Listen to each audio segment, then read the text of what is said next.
The Youth Initiative for Advocacy, Growth and Advancement analyzes the efforts of youth during the 2019 elections. And also, former governor of Okon State, Okon surrenders arms and ammunition acquired during the 2019 elections. This is Plus Politics, and I am Maryann.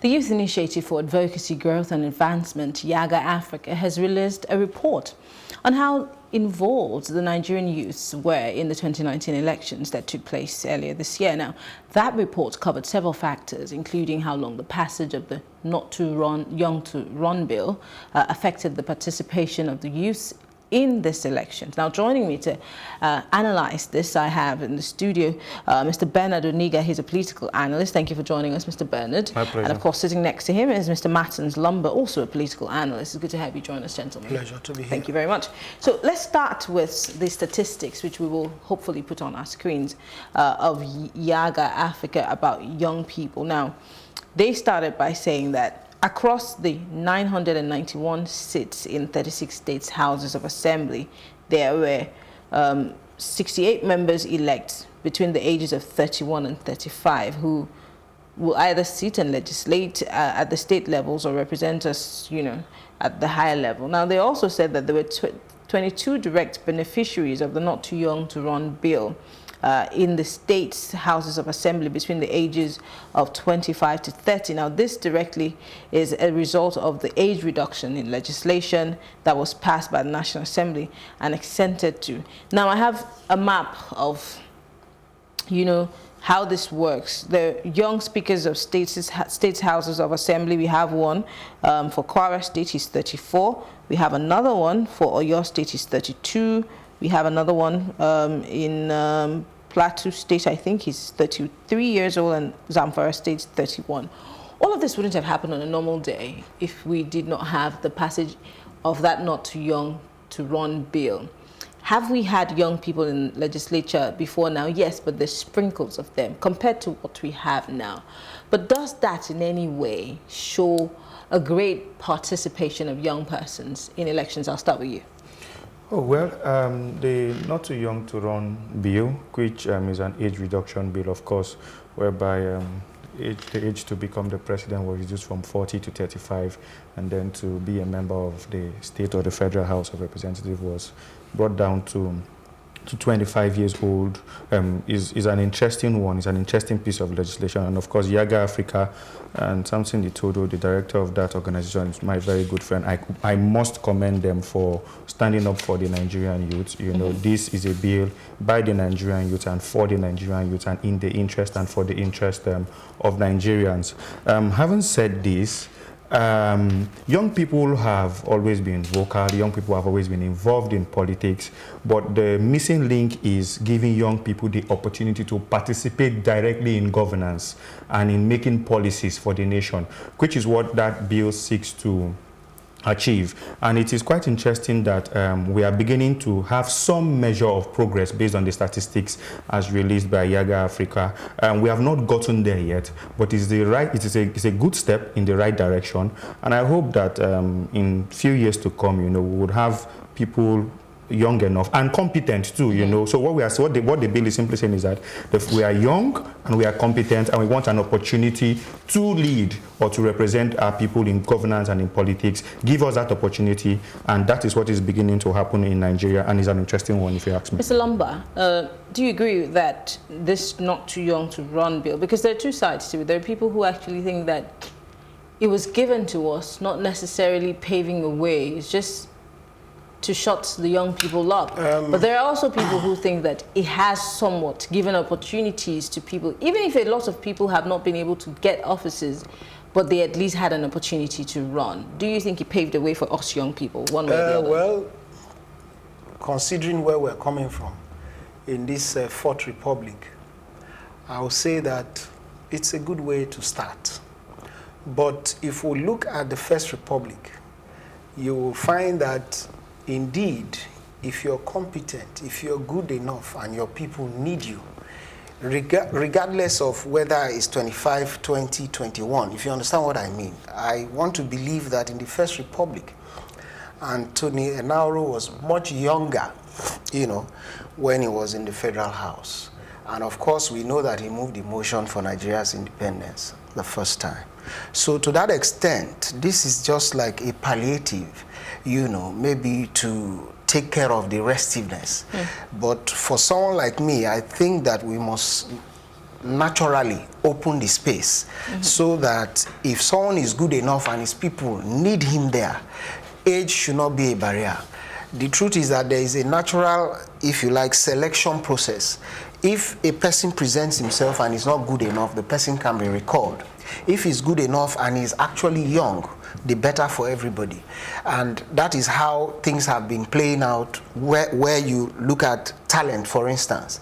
A talented person, if we have a 10-year-old who can solve the mystery about HIV/AIDS, I'm sure nobody is going to say, wait until you're 35, wait until you're 40 before we now look at what you have. So that is the way I see it. Let's talk about other things that were pointed out in this report. Now, they talked about youth unemployment, which is something that I have a passion for. It did say that youth unemployment averaged about 23.63% from 2014 to 2018. Now, it reached an all-time high of 38% in the second quarter of 2018 and a record low of 11.7% in the fourth quarter of 2014. There are also people who are of the school of thought that because of unemployment, young people have seen politics as some form of occupation because they see that these politicians are living large. They are buying big cars, they're flying business class, and they're seeing it as another industry of sorts, and hence the reason why a lot of young people are so involved, one way or the other, either positively or negatively. Positively running for these offices or supporting people who are running for these offices. Negatively, helping to carry ballot boxes or causing electoral violence. So let's look at this issue of unemployment. Now, we're in 2019 and we're a couple of 20-something days into the next level of administration. Do we see that as a priority for this government? The way I see it, this government has a lot, you know, in its plate. And to a large extent, I don't really see the government being able to address all of the issues that are in that plate. Don't forget that they just took care of the minimum wage. The bill has been signed, but nobody has implemented it yet. That is a challenge. Then you look at the employment-unemployment ratio, you begin to wonder, are we really serious about tackling unemployment? Because don't forget, employment is relevant only to the extent that you can pay for it.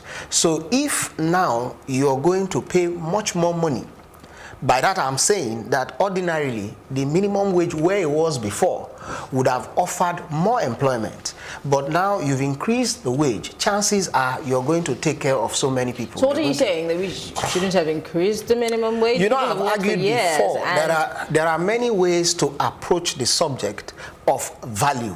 Value is not figure. I can say, for instance, that my presence here cost me maybe 100,000 to be here today. But it depends on how I got here. You can have heat from firewood, from gas, from electric kettle or what have you. These things take a different dimension and a different time space to accomplish maybe 100 degrees. The same thing with employment. I'm still asking a question. Yes. Do you think it was a mistake, it was wrong to increase the minimum wage or not? I think that we should have taken things easy. We should have taken care of the issue of unemployment. I see a lot of daggers first. coming your way from civil servants when you say stuff like that. No. The point is, if you don't understand the dynamics of how ratios work, you're going to fall into that trap. It's as simple as that.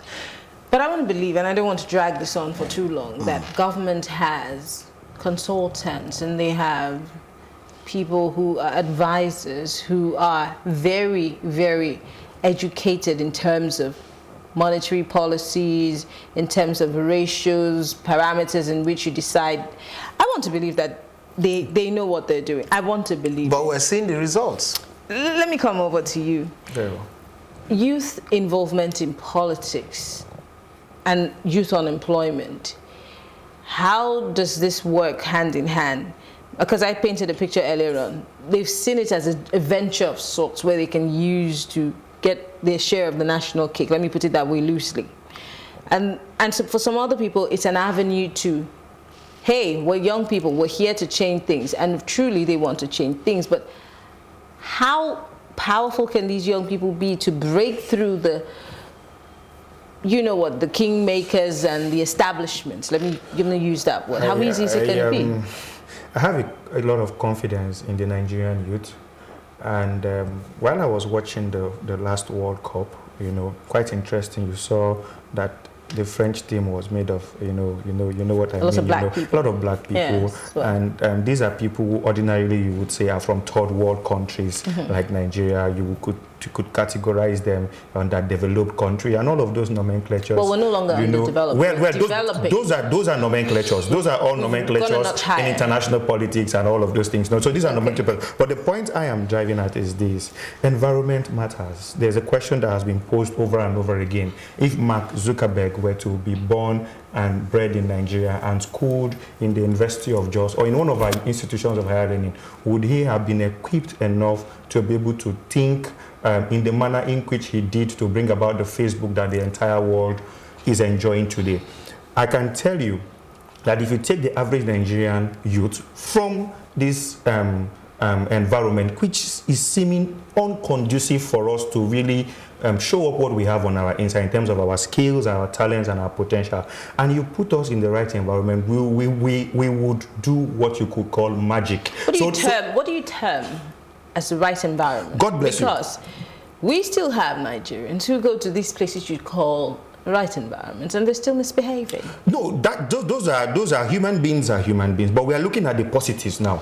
We are talking about a Nigerian doctor who for the first time took out the baby from the mother's womb, operated on the baby, and that is said to be a medical breakthrough and a global phenomenon. We are talking of Nigerians who have held very high positions in the Pentagon. Maybe you do not know that sometime a Nigerian was second in command in the Pentagon, you know, and Nigerians have played rather strategic roles globally.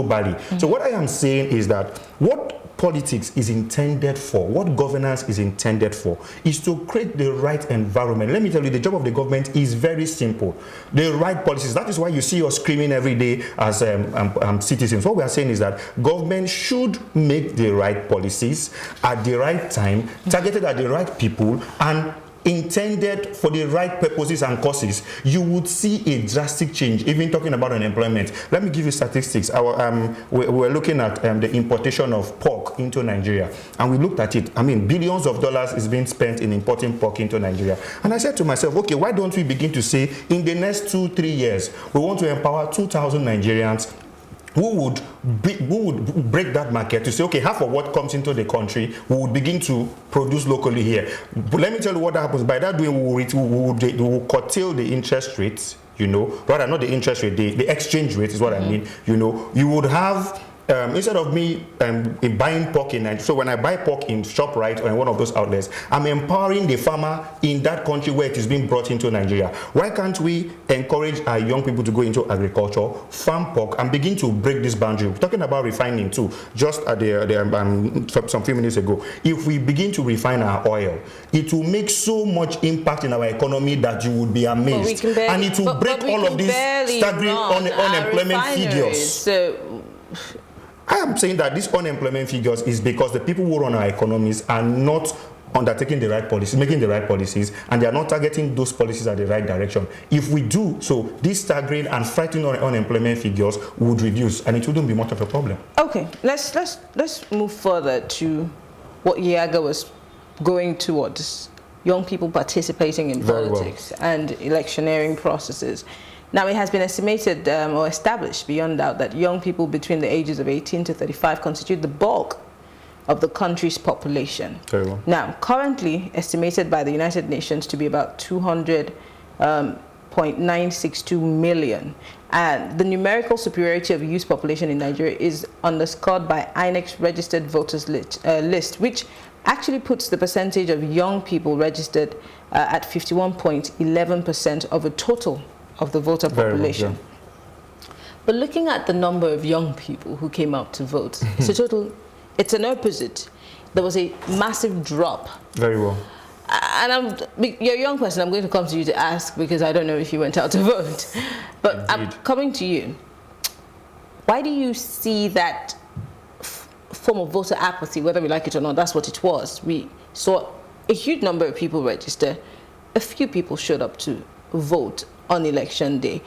And still, when you go to social media, you see or hear a lot of things coming from young people, but you don't see them at the polling centers. So what could be the problem? Why the disparity?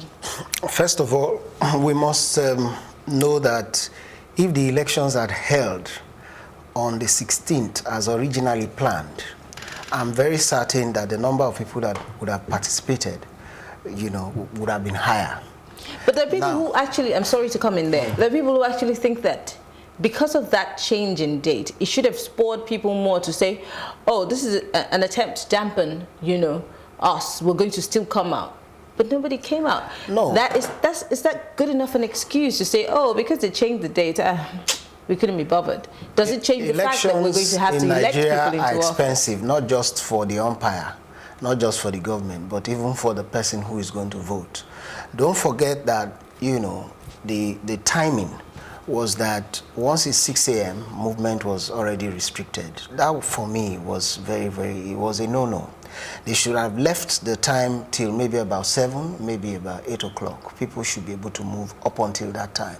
So a number of people felt that they had rather remained in their homes and maybe slept than to come out much earlier than 6 o'clock. If the barricade will be from 6, it simply means that you'll be up and about before 6. Would that, what would that slip even get for? Just a minute. Now, that is one factor.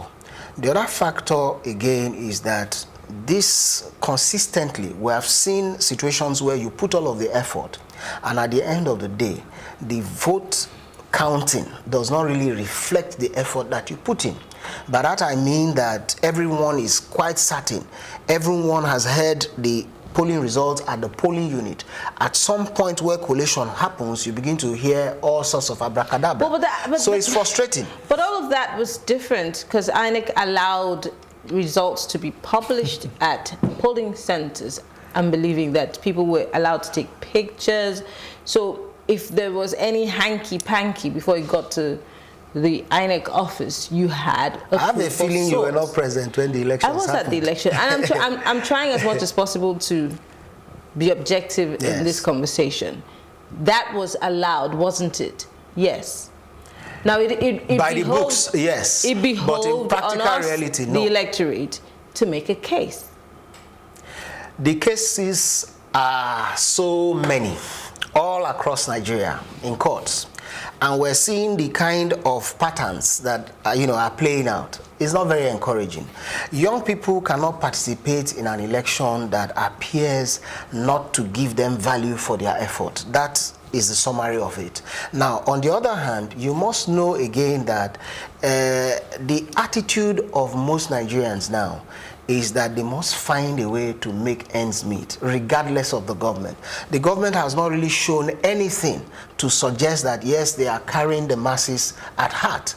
And for that, the masses are like, okay, we're going to take our own pound of flesh, which is, we stay away, for instance. And don't forget that in some parts of Lagos, crisis, took place. And after the crisis, we're hoping that by the time they were going to have the rerun, people will come out. But they just said, you know what, if it has come to this, we won't participate. And that's precisely what happened. Back to you, Bernard.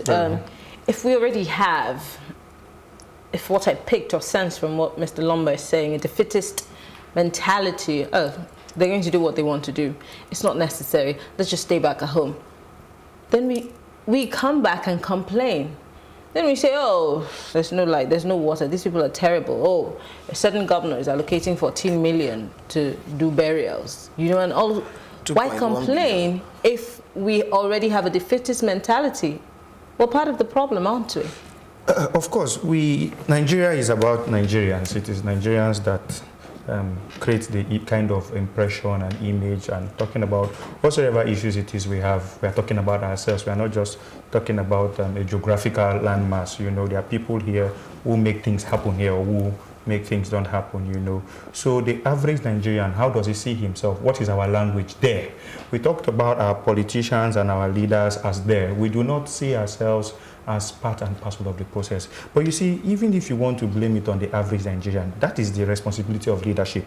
Leadership is supposed to make you feel among, feel included, and feel carried along. Nigerians, over time and over the years, successive governments, you know, not to mention anyone in specific, have not played that leadership role. You know, people are quick to say, oh, what will your country do? Ask what you will do for your country, not what your country will do for you. You should ask those countries where those statements are emanating from, what they can do for the average American citizen, for instance. You know, look at the extent to which the American government would go to protect one citizen. Then you would be able to tell why an American citizen will go any length to protect his country or his nation. So it is still a leadership problem. I agree with you, and people go in the direction of leadership. And so our politicians constantly do not want us to participate in the process, and they have undertaken steps to disenfranchise us, make us feel that we are irrelevant. And Nigerians, unfortunately have bought this idea. Now, if you look at the statistics there, it is said that people between the ages of 50 to 60 or thereabouts, who are classified, or 70 who are classified as elderly, made up about 11-point-something% of the total number of registered voters. But you would observe that in our political climate, those are the people we have being governors, being senators, and running the affairs of the country. So it doesn't make sense. It doesn't correlate. So my encouragement to the average Nigerian is to stand up and demand for accountability, demand for good governance, and above all, get involved. But like I said, it is a leadership problem. We've not had a leadership that feels that the average Nigerian is important. And so year after year, time after time, we've complained, and we've decided to, you know, give up. And it's not good enough for our democracy, you know. Well, every time I say let's stand up and do stuff, people ask me, and do what exactly? Anyway, gentlemen, I want to thank you very much for this conversation. Bernard Oniga is a political analyst. Martin Lumba, also a political analyst. Thank you, gentlemen. But they're not going anywhere, because we'll take a short break, and when we return, we'll be talking about the former governor of Okon State and his personal arsenal. Stay with us.